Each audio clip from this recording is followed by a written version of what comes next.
I'm Professor Elliot, and today we're exploring the drainage system under my town.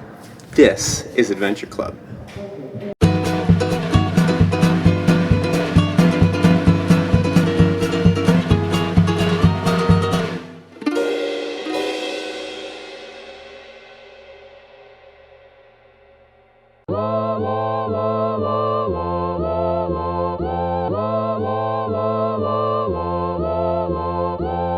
This trip was actually planned by my friend Bernie. He and I had previously gone into these tunnels and found an open roof consisting of a dangerously open hole in the ground.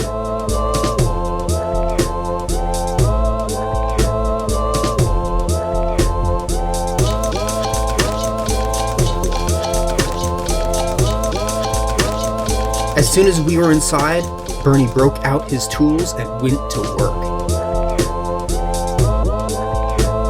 Bernie uses three primary tools: a wheel, a laser, and pen and paper. Is there a specific tactic that you're taking here? It's always evolving, but I mean, mostly I'm using my little tape measure to get distances between manholes, and I use the disto to get pipe diameters and sometimes distances if I can't get this in there. The circle is the manhole. And a 24-inch pipe goes this way. The arrow is going down means it's a slope. Okay. So the more arrows, the steeper the slope, so it's approximate. And then here, this box with the line against it, the line is actually a gutter.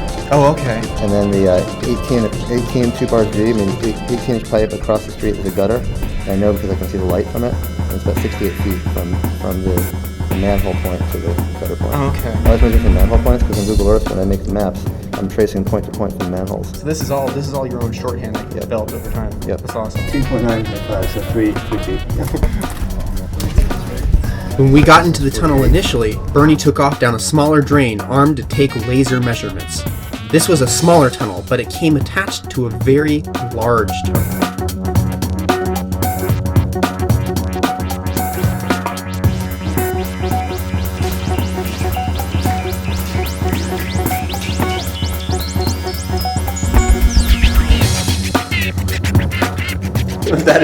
That is really bad. Look at that. And this is just, the first That's just branch. one tunnel. Yeah, one little branch. That's just one tunnel. Leave it there for now. The tunnel with 15 dead rabbits and rats.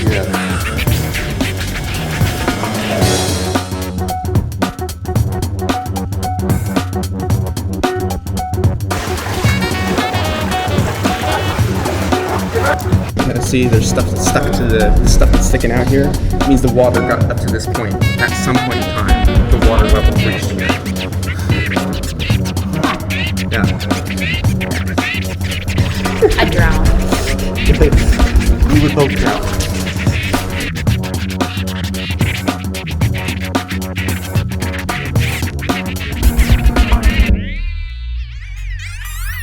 My hometown and the surrounding cities are all at the foothills of large mountains.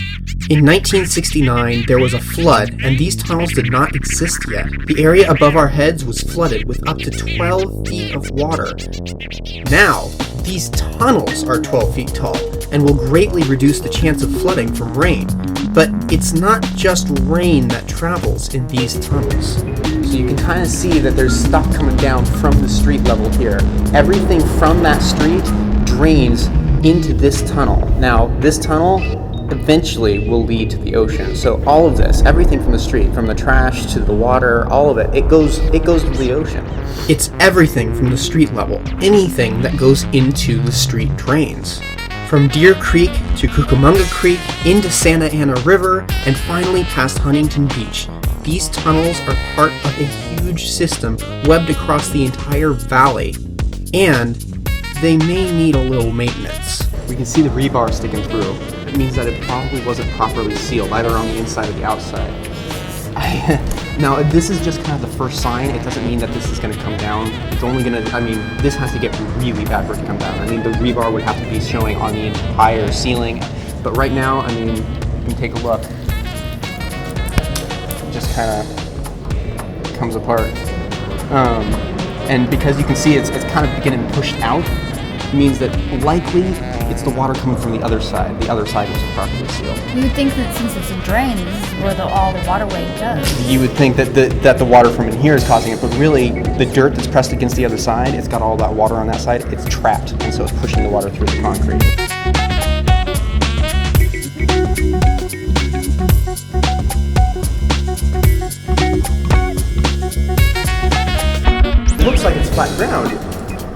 But again, it has to be at an angle because the water's going to go that direction. There's no perspective. There's no way to tell. There's no landmarks. There's no anything. You can't tell where you are or where you're going.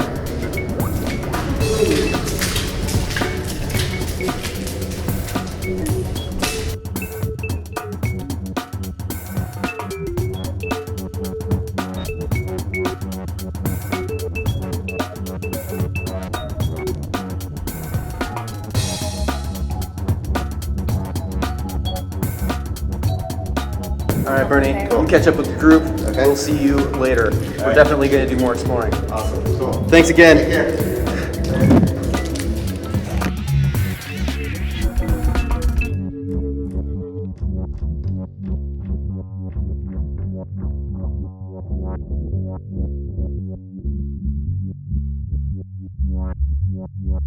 He's going to continue mapping this. He wants to get it done.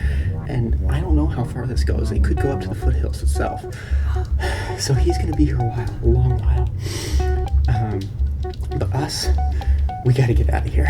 Yeah. We're not quite at that caliber that Bernie's at. It's amazing that it's so hot and so cold at down there at the same time. Yeah, the breeze that comes through from the outside gets that cold, but then the ground temperature keeps it all warm. So 24/7, it's got this warm insulation, keeps the whole area really hot. And really cold. Really serious. Ready to head up? Oh yeah. Let's do this. Take the lead and I'll follow after. Alright.